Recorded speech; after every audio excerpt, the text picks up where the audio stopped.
I finished the first chapter and I got so much to say. Obviously, we get an introduction to the college, we get introductions to the different quadrants, the scribes, the healers, the infantry, and the dragon riders. You know, dragon riders are the apex of the whole army. And then obviously you got the infantry, and then third comes the healers, and then the scribes are basically portrayed to amount to nothing because they don't help with the war. All they do is record history.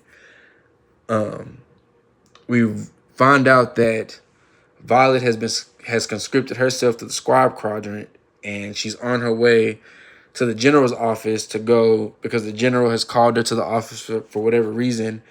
As we're walking up to the door, she hears people in the office arguing, and this is where we find out that the general is her mom, and the person in the room arguing with her mom is her sister, General Sorengil, and then her sister's name is Mira, for context.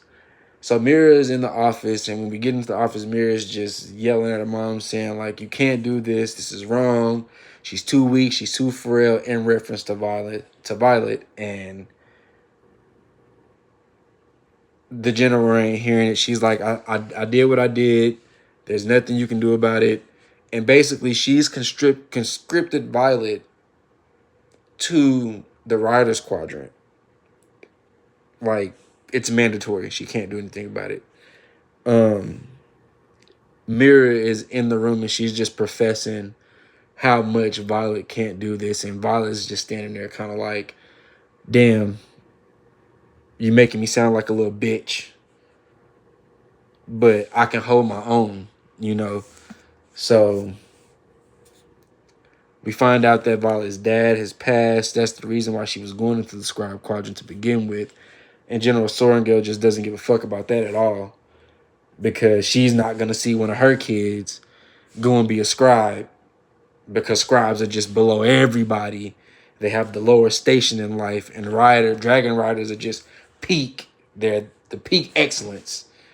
But the reason why Violet was going to be a scribe to begin with was because her dad, who was a scribe, you got so much hate for scribes, but you married a fucking scribe. And her dad introduced her to the library and she fell in love with it. I see nothing wrong with that, but I digress. We're going to see where this goes. Hopefully, General Sorengil isn't a bitch like this the entire book.